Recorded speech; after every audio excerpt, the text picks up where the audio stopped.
Di video kedua kali ini gue mau ceritain pengalaman gue upgrade dari Keychron K2 ke Rover 84 Lightyear Edition ini. Bagaimana ceritanya biar gak panjang lebar, bumper dulu.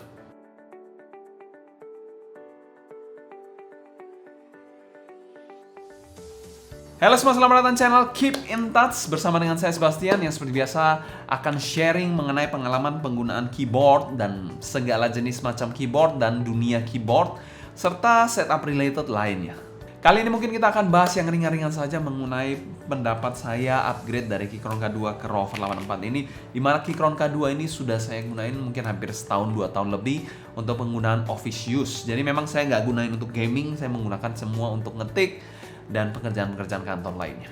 Untuk Keychron K2-nya sendiri, disclaimer untuk kalian, di sini menggunakan Gateron Brown, wireless, alu case juga dan RGB. Dan dia non hot swap ya, jadi nggak bisa ganti-ganti switch-nya, jadi di solder di PCB-nya. Mungkin kalau saya salah, kalian bisa koreksi ya di kolom komentar di bawah. Mungkin saya salah omongan, salah istilah dan lain-lain, kalian bisa bantu koreksi di kolom komentar di bawah.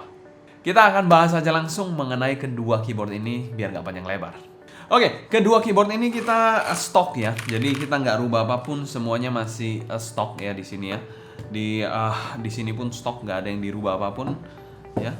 Semuanya masih stok, belum di modding no. Saya belum bisa modding juga, masih yang ya pre-build aja kita mainnya biar lebih mudah dan lebih objektif juga kalau bisa membandingkan. Kalau di mod kan pasti nanti ada perbedaan-perbedaan yang tentu saja kalau dibeli paket bawaannya belum tentu seperti itu suaranya ataupun feel-nya ataupun lain-lain. Bicara soal feel ketik, awalnya saya kaget banget menggunakan K2 ini pindah ke Rover 84 karena di Rover 84 ini menggunakan QuarkMate yang linear, sedangkan di K2 ini menggunakan brown switch yang lebih tactile. Feel ketiknya sendiri terasa lebih padat, lebih smooth dan lebih kalem suaranya di Rover 84 ini, sedangkan lebih noisy ya, mungkin noisy atau apa istilahnya ini, lebih mengganggu. Kita bilangnya lebih mengganggu orang-orang di sekitar kalau suara dari Keychron K2 ini. Kalau di K2 juga memberikan feedback yang menurut saya lebih ada perlawanan, tapi kalau di sini di Rover 84 ini terasa lebih ringan ya, dan juga lebih padat kesannya. Dan perbedaannya terasa banget ya, perbedaan kedua keyboard ini ya, dari Keychron K2 yang brown switch yang tactile dan di sini yang lebih linear. Somehow saya suka keduanya. Keduanya memiliki feel yang memang berbeda, tapi saling melengkapi satu sama lain. Dan saya tidak ada masalah untuk feel ketik keduanya. Dan kalau kalian mencari suara yang lebih kalem, mungkin Rover menjadi pilihan ya. Dan linear juga kalau memang kalian mencari suara yang lebih kelihatan kerja gitu ya kalau di kantor, mungkin K2 menjadi pilihannya. Oke, berbicara soal build quality, keduanya ini sama-sama bagus menggunakan alu case ya, sama-sama kedua keyboard ini. Tapi somehow alu case di keyboard Rover 84 ini jauh lebih berat jika dibandingkan alu case dari K2 ini. Mungkin ini, saya belum ukur sih berapa kilo ya, mungkin ini 1 kiloan, ini mungkin hampir mendekati 2 kilo, bahkan mungkin ya mungkin ini nggak sampai sekilo, 900 gram, mungkin ini lebih dari 1,5 kilo ke atas sih, dan ini jauh lebih berat Rover 84, tapi itu hanya prediksi saya belum ukur kilonya.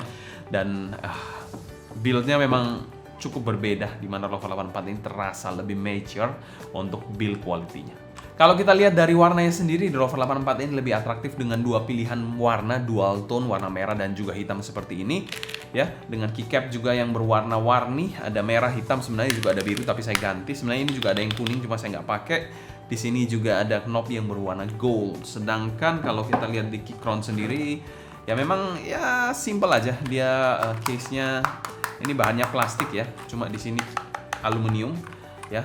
Di bagian sininya ada warna orange di bagian ujung-ujungnya. Tapi terasa memang lebih kalem untuk desain dari K2 ini. Tapi kalau bicara soal build di sini jelas somehow menang sih dibandingkan K2 ini. Berbicara soal dimensi sendiri, dimensi dari K2 ini terasa lebih compact jika dibandingkan dengan Rover 84. Di sini juga lebih stealthy look ya. Mungkin kalian suka yang kalem-kalem, lebih stealthy look, lebih compact juga. Dan di Rover 84 ini terasa lebih bulky ya. Terasa lebih bulky, desainnya pun lebih eye-catching gitu. Dan juga lebih bongsor somehow dibandingkan K2 ini. Untuk keycapnya sendiri ada perbedaannya juga antara K2 dibandingkan dengan Rover 84 ini. Di K2 saya ini beberapa legend atau beberapa keycapsnya ini juga sudah ada yang pudar, ada yang shine juga karena ini bahannya ABS. Sedangkan di Rover 84 ini bahannya udah PBT double shot. Jadi perbedaan yang cukup signifikan dan setahu saya PBT double shot tidak bisa shine sih. Koreksi kalau saya salah ya di bawah ya. Kalau ABS lebih mudah untuk shine. Ya begitulah mungkin yang saya tahu. Hal lain yang mungkin perlu kalian perhatikan yaitu di sini sudah south facing, sedangkan di sini masih north facing. Di K2 masih north facing, di Rover sudah south facing. Kan yang baru-baru itu semuanya rata-rata south facing sih. Hal ketiga bicara soal konektivitas. Konektivitas sendiri saya rasa lebih mature, lebih mantap juga di Rover 84 ini dibandingkan Keychron K2 yang saya punya. Hal itu kenapa saya bisa katakan seperti itu? Karena kalau misalkan posisinya off atau sleep ya, itu dia agak delay. Jadi komputer saya itu kan saya lock ya. Jadi setiap kali sleep, saya tinggal beberapa saat gitu kan sleep. Komputernya kalau mau dinyalain lagi, mesti keyboardnya ini agak booting dan butuh waktu beberapa detik. Sedangkan di Rover 84 ini langsung aja, langsung enter, langsung masuk. Semuanya terregister ya. Sedangkan di sini butuh beberapa detik untuk dia booting mungkin atau apa lah, setelah sleep itu mesti booting dan untuk mengkonekkan dengan komputernya. Jadi agak sedikit PR aja dan pada saat pertama kali dia bangun dari sleep itu somehow kalau kita lihat gitu biasanya diisi password di Windows gitu kan kelihatan kalau caps lock nyala atau mati. Nah di situ di password saya juga ada caps locknya, jadi saya pakai salah satu huruf besar gitu. Jadi caps locknya nyala sendiri dan mati. Jadi Keychron K2 ini mungkin ya 1-2 hal yang mengganggu bagi saya, tapi di Rover 84 ini somehow masalah itu nggak ada. Selain itu juga bicara soal konektivitas, di sini juga ada dongle, sedangkan di sini nggak ada dongle, di sini hanya Bluetooth, mengandalkan Bluetooth aja. Di sini ada dongle, dan saya rasa dongle juga salah satu hal yang menarik, apalagi kalian gamer. Kalau untuk office use mungkin tidak akan terlalu bermasalah. Tapi kalau bicara soal konektivitas Bluetooth di K2 ini, Bluetooth-nya kadang interference. Jadi saya merasa terganggu, mungkin interference dengan HP atau apa saya nggak tahu. Kadang-kadang bisa delay atau saya nggak register apa-apa, tiba-tiba terregister panjang gitu. Saya nggak tahu itu kenapa, mungkin interference dan lain-lain. Tapi selama saya penggunaan Rover ini dibandingkan K2, Rover ini sejauh ini aman-aman aja. Mungkin saya baru menggunakan Rover memang belum selama K2 ini kan baru rilis kan beberapa ya nggak sampai 1 bulan, mungkin 1 bulanan. Dan saya menggunakan keyboard ini mungkin 2-3 mingguan dan tidak menemukan sama sekali kendala dari konektivitasnya ataupun interference sama sekali dibandingkan K2 ini yang somehow it's bad experience for me.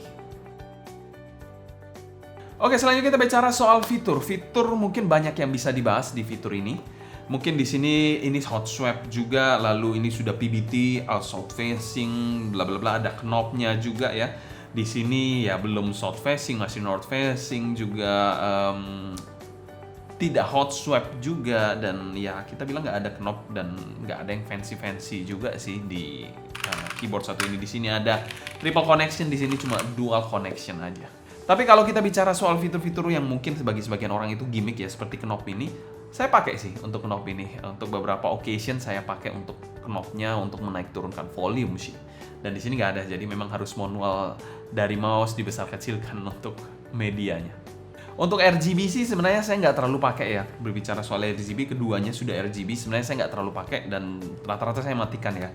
Karena ya ada pun oke, nggak ada pun oke. Tapi ya kalau bisa ya ada lebih bagus lah. At least juga mungkin putih aja lampunya juga sudah oke. Fitur lain yang memanjakan juga yaitu Rover 84 ini sudah bisa connect dengan VIA, di mana VIA ini kalian bisa mapping untuk keyboardnya. Sedangkan di Keychron ini saya kebingungan.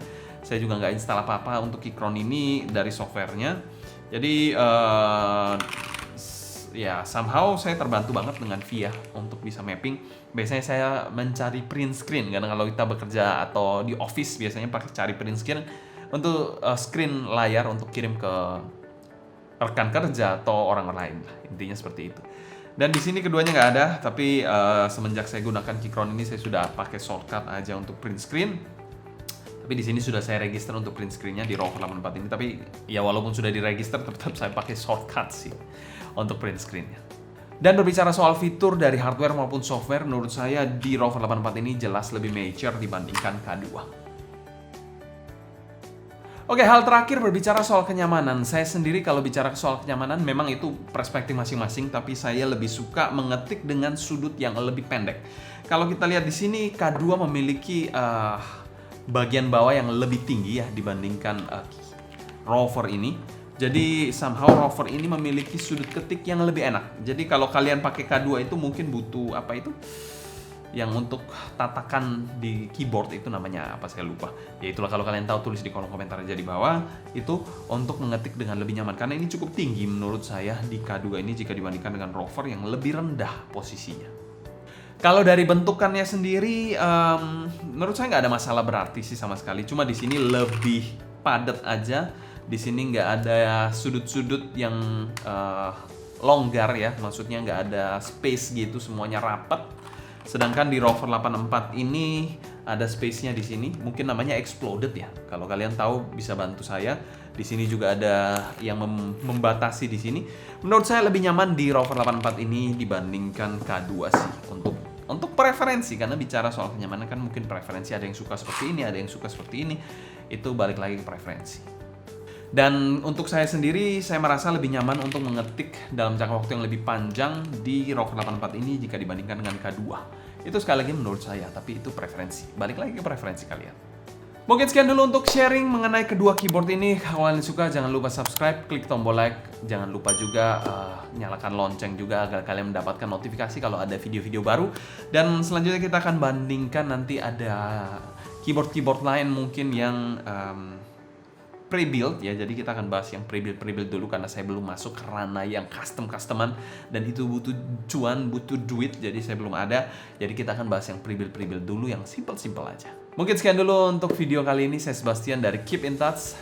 Sampai jumpa di video berikutnya.